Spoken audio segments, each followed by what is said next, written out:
done in a wonderful way. This is a problem when you have intelligent speakers, so you will not get much to say in the end, because my previous speakers explain in a very good way, especially Dr. Sania and Miss Anna and Ramadev. You give a wonderful background about India and about Sikh and about the new law. But I will take this opportunity and I will take you further back, because I believe my colleagues explain very beautifully about the situation. I will take you about 557 years back when the Sikhism starts. As we all know, the Sikhism starts from the Hinduism. The Guru Nanak Sahib, the leader, the founder person of Sikhism, he was a Hindu. When he died, there was a fight on his funeral. That the Muslim said he is a Muslim leader, so we will do his funeral with a Muslim tradition, and the Hindu said he is a Hindu, so we will do with the Hindu tradition. Then the local authority involved, or some local leader involved, and they said, okay, let's divide in half and half. This is a theory and this is a story. And that time they don't adopt that this is a new religion. They said the Sikhism is a part of the extension of the Hinduism, like there is more than 97 different castes in Hinduism. So they said this is a new extension. But then the new leader came, time gone, then there was a fight between Hindu and the Sikhism in the beginning.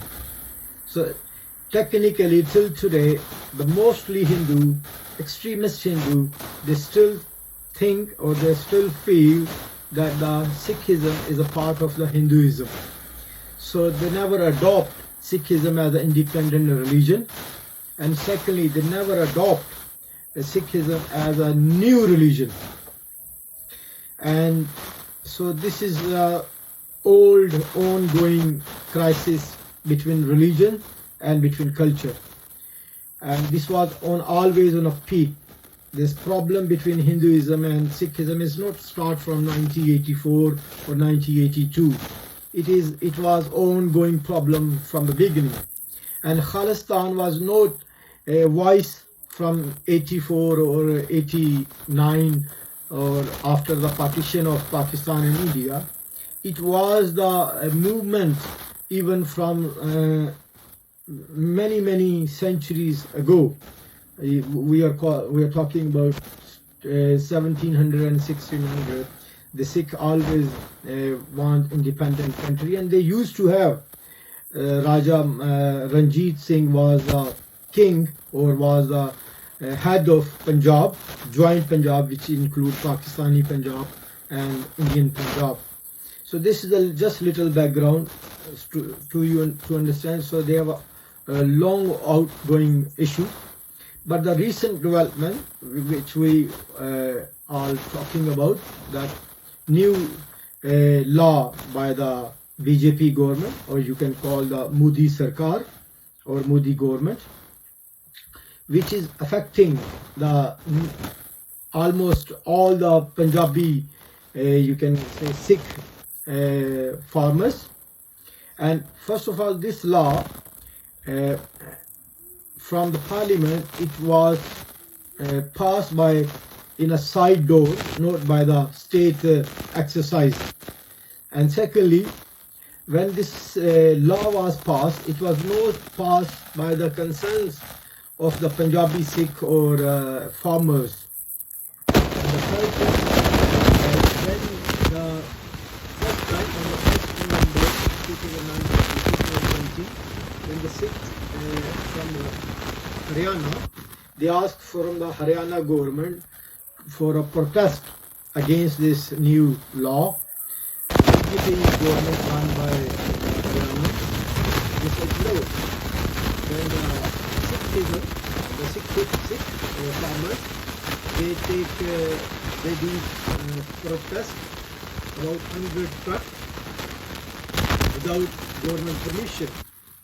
And the Haryana government take a serious action and put almost from 100, they put 27 farmers in a prison for a long time. So this is where this campaign starts. Rather than handling with this as a negotiation table, they take BJP as what Dr. Narendra Modi done in Gujarat with the Muslims. They exactly deal with the same way, and they use a force, they use a power, and they try to bring a force on the Sikh farmers. So this is the mishandling, just because the protesters are not Hindu. Protesters are from minority. Protester was from Sikh culture. So they use a power, and no, they do not want, and especially when we call Indian, we will say the Narendra Modi government, the BJP government, what they have passed, they do not want to admit they done a blunder. So rather than admitting, they are putting more power and more pressure on farmers, so they will not change this new law. And when we look at the Hinduism, we already speak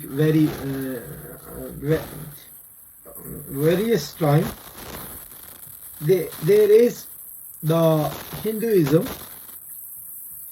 have a different mind of set. They have a different thought procedure about the other religions, even inside their own religion as well. I don't want to talk about that, because I spoke yesterday very openly about Hinduism and about the Hinduism caste system and brotherly family system and tribe system. But when we look at the internationally, I want to mention one name I already mentioned yesterday. Sir, let me remind myself the name. It was Jaswant Singh. Jaswant Singh was a British Sikh, and in 1984 he went back to the India, and he said he involved in a local politics. He was a banker, and he was a director in a local bank in Punjab. When he started his voice about the Sikhism, about injustice happening on a Sikhism, and he found that more than 25,000 Sikh youth are missing or might be killed by the Indian government. When he raised this voice, he get the threat from the Indian government. He get the threat from the local police and a local establishment. And after a few years, he was killed, just because he raised the voice for a Sikh. The same thing, we have to understand how the Indian culture run, and how especially the BJP government and Narendra Modi run the government. He is extremist without any doubt.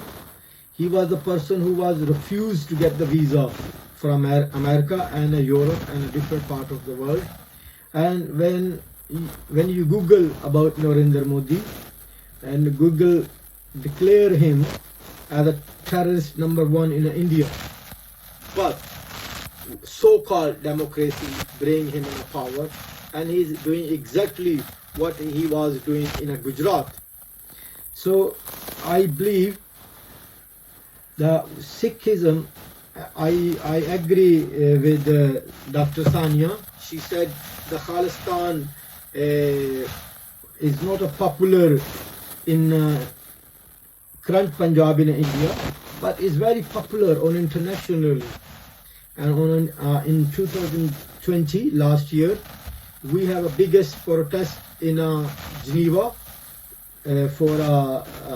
from Sikh community from the worldwide, and the same thing the next protest due in 2020 in Geneva as well about independent Khalistan, because in India they have a very strict about their government. They killed just in last 10 years, I'm talking about last 10 years, more than 18,000 Sikh youth are missing from the Punjab. Where they are, nobody knows. Why they are missing, we know. Because somewhere Indian government feel whoever Sikh will do protest, he is a Khalistani, or he is funding by the government of Pakistan, or he is funding by the international establishment. As Dr. Sania said, simply he is a terrorist. So he is not a Indian anymore. The same thing when this protest was started, the leading media from Indian industry, India media, and the leading leader, and Dr. Sania mentioned Kangra Rawat, they was start attacking on a protester. They were saying, oh, they are Khalistanis, they are the agent of international establishment, they want to break India, they want to they work for ISI, or they work for a international establishment. They don't want to focus what they want. They tag them as a terrorist. And the photo which was shared by the Kangana Rawat, it was a fake, and it was a misleading photo. It was a not correct photo about the protester. And the same thing, there is a lady, she's the head of the media and social media for BJP, and she's the right hand for the Narendra Modi. She shared a video where the one Sikh was holding a Pakistani flag and shouting about Pakistan. She said, look, they are a Pakistani terrorists, they are funding by the government of Pakistan. But later on, that video was fake, and the video was from the UK protest outside the Indian embassy. So they are misleading, and they are putting the fire on this normal protester, and they are putting a fire on the people who are just demanding their right. Because the new law, I will my colleagues describe very beautifully, but one thing, this new law is very good in the beginning. It will run very nicely in very few months or few years, but the price control government agenda will be dismissed or will be disappear after the next 2 or 3 years. There will no middleman, or there will not government involved on the price control. Then the big factories and big companies will be in a power and manipulate the situation of farmers. So I believe we need to engage international community and the United Nations about this issue, and we have to be very clear that a Sikh in a not only a Sikh, as my colleague Anna and Rama Bell mentioned about the Kashmir. Excuse me, sir, can you conclude? We are going to be running out of time. All right, thank you. That's okay. So we need to raise the issue as for humanity. And the last thing my colleague mentioned, this is a danger for India. Dr. Sania, I will explain that it's not danger for India, it's dangerous